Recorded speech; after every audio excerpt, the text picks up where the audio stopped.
আপনাদের নেত্রীর বাস্তবতা হচ্ছে যে উনি এখন দিল্লিতে আইসিইউতে আছে। গতকালকে ওনার 40 হয়ে গেছে। এই 40 দোয়া দরুদের পরে উনি এখন দিল্লির আইসিইউতে আছে। এখন দিল্লির আইসিইউ থেকে উনি কিভাবে মুক্ত হবেন, সুস্থ হবেন, দেশে ফিরে আসবেন, সেটা আপনারা ভাববেন। আপনারা যে দেশে আছেন সেই সকল দেশও ওনার ভিসা বাতিল করে দিয়েছে, ওনাকে যেতে দেয় নাই। সে পালাতে চেয়েছিল ওই সকল দেশে। অতএব প্রতিবাদ করেন, প্রতিবাদ জারি রাখেন, কিন্তু বাংলাদেশের বাস্তবতা থেকে ভুলে যাবেন না যে আপনারা কোথায় বাস করছেন। ঠিক একইভাবে যারা গণ অভ্যুত্থানের অংশীদার আছেন, ওইসব দেশে থাকছেন, তাদেরকেও আমরা বলছি হাসিনার পক্ষে কারা প্রতিবাদ করছে তাদেরকে চিনে রাখেন। কারণ তারা গত 16 বছরের রেজিমের বেনিফিশিয়ারি কিনা কোনোভাবে। ব্যাংক লুটপাট করেছে, অথবা এই লুটের টাকার জিম্মাদারি তাদের কাছে আছে, তারা জয় পরিবারের লুটপাটের সাথে জড়িত কোনো না কোনোভাবে। সেগুলো কিনা, সেগুলো আপনারা খুঁজে দেখবেন এই মানুষগুলো কারা, তাদের পরিবার কারা, তারা ছাত্রলীগ, যুবলীগ, স্বেচ্ছাসেবক লীগ করেছে কিনা, গুন্ডা পান্ডামির সাথে জড়িত কিনা, ফৌজদারি অপরাধের সাথে জড়িত কিনা, চাঁদাবাজি লুটপাটের সাথে জড়িত কিনা। সেগুলো যদি হয়, সেগুলো আপনারা জাতির সামনে হাজির করেন, আইনগতভাবে তাদেরকে যেন বিচার করবার সুযোগ আমরা পাই। সংবিধানের ব্যাপারে আমাদের বক্তব্য খুব পরিষ্কার। সেটা হচ্ছে যে সংবিধান কি লিখিত হবে, সংশোধন হবে, সংবিধান কি আমরা শুধুমাত্র আলাপ আলোচনা করব, নতুন সরকার ক্ষমতায় আসলে সংবিধান নিয়ে কাজ করবে, কি বিষয়? আমার বক্তব্য হচ্ছে যে বাংলাদেশের বর্তমান সংবিধানকে আমি ভালো সংবিধান মনে করি না। এ ব্যাপারে আমি ইতিমধ্যে অনেকবার কথা বলেছি। কারণ হচ্ছে এই সংবিধানটা বাংলাদেশে বাকশাল 1 এবং বাকশাল 2 কায়েম করেছে। এই সংবিধানের মাধ্যমেই শেখ মুজিব একটা দৈত্য শাসকে পরিণত হয়েছে। বাংলাদেশের ইতিহাসের সবচেয়ে জনপ্রিয় রাজনীতিবিদ, তাকে খুব নির্লজ্জভাবে যেভাবে ক্ষমতার অপব্যবহার করেছেন, খুবই হিংস্র মর্মান্তিকভাবে তাকে দুনিয়া থেকে বিদায় নিতে হয়েছে। অতএব এই সংবিধানটা অলরেডি অপ্রাসঙ্গিক হয়ে গেছে। এই সংবিধান স্বৈরশাসকের জন্ম দিয়েছে, এরশাদের মতো জাতীয় পার্টির মতো, যারা 9 বছর দিল্লির সহায়তায় বাংলাদেশে শোষণ শাসন করেছে। এই সংবিধান শেখ হাসিনার 16 বছরের স্বৈরশাসন এবং ফ্যাসিবাদী শাসনের জন্ম দিয়েছে। অতএব এই সংবিধানের মাধ্যমে বাংলাদেশ আর পরিচালনা করা সম্ভব না। কিন্তু এই সংবিধানে অনেক ভালো জিনিস আছে। আমরা মনে করি যে সংবিধানটা ছোট করে ফেলা দরকার, 2, 4, 5 পৃষ্ঠা, 10 পৃষ্ঠার মধ্যে নিয়ে আসা দরকার। যে একটা দেশ কিভাবে চলবে, একটা দেশের আকাঙ্ক্ষা কী, জনগণ আসলে বাংলাদেশটাকে কিভাবে দেখতে চায়, সেই আকাঙ্ক্ষাগুলো সংবিধানে থাকা উচিত। যেগুলো আইন আছে সেগুলো আলাদা আইন করে আলাদা করে ফেলা দরকার। বর্তমান সরকারের দায়িত্ব গ্রহণ সাংবিধানিক মোতাবেক হয়েছে কি হয়েছে না, এইটা নিয়ে একটা আলোচনা আছে। আমরা বলেছি যে বর্তমান সরকার গঠিত হয়েছে গণ অভ্যুত্থানের মাধ্যমে।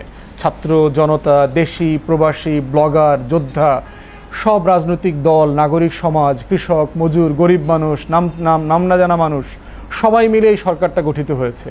অতএব সেই সরকারের ম্যান্ডেট রাস্তায়, জনমতে। এই সরকারের ম্যান্ডেট কনস্টিটিউশনে না, সংবিধানে না।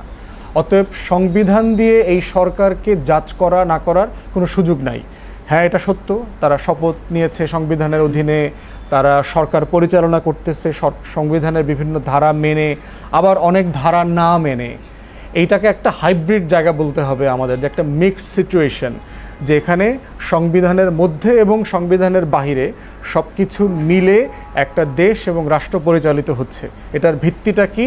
এটার ভিত্তি হচ্ছে জনমত, পলিটিক্যাল কনসেনসাস। রাজনৈতিক দল, নাগরিক সমাজ, ছাত্র সমাজ এবং আরও যারা গুরুত্বপূর্ণ রাষ্ট্র পরিচালনার স্টেক হোল্ডার আছেন, সবাই মিলে পরামর্শের ভিত্তিতে এই সরকার পরিচালিত হচ্ছে বলে আমরা মনে করি।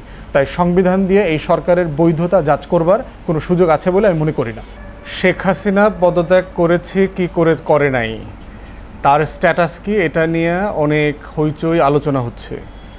বিষয় হচ্ছে যে এটা বর্তমান বাস্তবতায় কোনো প্রাসঙ্গিক প্রশ্ন না। গণ অভ্যুত্থানের পরে যখন কোনো সরকারকে ফেলে দেওয়া হয়, সেই ফেলে দেওয়া সরকারের বৈধতার আলোচনা আর প্রাসঙ্গিক থাকে না। সাদ্দাম হোসেনের ব্যাপার দেখেন, লিবিয়ার গাদ্দাফির বাস্তবতা দেখেন, অথবা হোসনি মোবারক মিশরে এখনও বেঁচে আছে। হোসনি মোবারককে কি এখন বলতে পারবে যে আমাকে বৈধভাবে সরিয়েছে, অবৈধভাবে সরিয়েছে?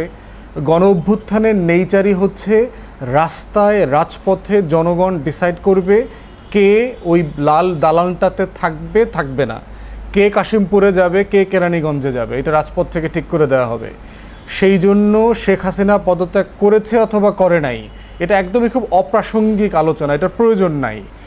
বাংলাদেশের জনগণ সিদ্ধান্ত নিয়ে বলে দিয়েছে যে আমরা শেখ হাসিনাকে আর দেশের প্রধান মানি না। দ্বিতীয়ত হচ্ছে, শেখ হাসিনা দিল্লিতে পালিয়ে গেছে, এটার ভিডিও ফুটেজ আছে, আমাদের কাছে ডকুমেন্ট আছে। দিল্লির সরকার স্বীকার করেছে শেখ হাসিনা তাদের দেশে আছে আপাতত, কতদিন থাকবে আমরা সেটা জানি না। শেখ হাসিনার লাল পাসপোর্টটা বাংলাদেশ সরকার বাতিল করে দিয়েছে। এত কিছুর পরেও যদি কারো মধ্যে ন্যূনতম সন্দেহ থাকে যে শেখ হাসিনার স্ট্যাটাস কি, সেটা তাদের রিভাইজ করতে হবে। আমাদের বক্তব্য খুব পরিষ্কার, শেখ হাসিনা রিজাইনও করেছেন, আমি তার সাইন চিঠি পর্যন্ত নিজে দেখেছি। কয়েকজন সাংবাদিককে জিজ্ঞেস করেছি, ওনারা সত্যতা স্বীকার করেছেন এটার। অতএব এটা সেকেন্ডারি, এটা খুবই অগুরুত্বপূর্ণ একটা ব্যাপার। পৃথিবীতে বহু স্বৈরশাসক রেজিগনেশন করার সময় পান নাই। পৃথিবীর বহু স্বৈরশাসককে রাজপ্রাসাদে ধরে গাছের সাথে ঝুলায়, পিলারের সাথে ঝুলায়, গুলি করে গিলেটিনে মেরে ফেলা হয়েছে। অতএব কখনো এটার বৈধতা আলোচনাটা আসতে পারে না, এটা প্রাসঙ্গিক না। অতএব শেখ হাসিনা যদি মনে করে থাকেন তিনি এখনও বৈধ শাসক, কিসের ভিত্তিতে তার বৈধতা? তিনি তো 16 বছর অবৈধভাবে দেশ শাসন করেছেন। দিল্লির সমর্থনে ভুয়া নির্বাচন, দিনের নির্বাচন, রাতের নির্বাচন, ভোট ডাকাতি, ডামি নির্বাচন, এগুলো করে তিনি ক্ষমতায় ছিলেন। তাহলে যার সিংহাসনে আরোহণটাই অবৈধ ছিল, যিনি প্রথম দিন থেকে অবৈধ শাসক ছিলেন, তাকে বৈধভাবে সরানোর প্রশ্ন কেন আসতেছে? শুধুমাত্র বৈধ নির্বাচিত শাসককেই বৈধভাবে নির্বাচনের মধ্য দিয়ে সরানোর প্রশ্ন থাকে এবং সেটা প্রাসঙ্গিক, সেটাই সংবিধানে বলে দেয়া থাকে ভোটের মাধ্যমে যেটা করতে হয়। তাই চট করে শেখ হাসিনা চলে আসবেন, অফকোর্স বাংলাদেশের নাগরিক তো উনি বাংলাদেশে আসতে চাইলে অবশ্যই ওনার আসার অধিকার আছে। বাংলাদেশ সরকারের কাছে যদি উনি বাংলাদেশি পাসপোর্ট চায় অথবা ট্রাভেল ডকুমেন্ট চায়, অবশ্যই আমরা বলবো তাকে পাসপোর্ট দেওয়ার জন্য। যে কোনো বাংলাদেশের নাগরিকের বাংলাদেশে ফিরে আসার অধিকার আছে।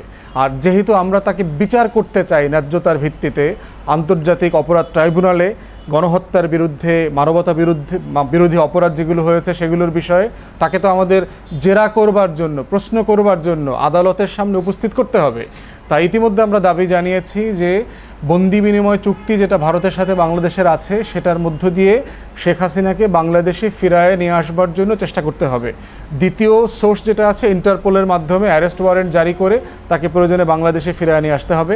আমরা তার বিচার চাই, ফাঁসি চাই না, বিচার চাই। আমরা যেটা বারবার, শাহবাগীদের সাথে আমাদের এই আন্দোলনের পার্থক্য হতে হবে, আমরা ইনসাফের সাথে ন্যায্যতার ভিত্তিতে শেখ হাসিনার, আওয়ামী লীগের নেতৃবৃন্দ যারা ছিলেন, অবৈধ সংসদ দখল করে যারা ছিলেন, সবার ন্যায্যতার ভিত্তিতে, ইনসাফের ভিত্তিতে বিচার চাই, তথ্য প্রমাণ সব কিছুর ভিত্তিতে।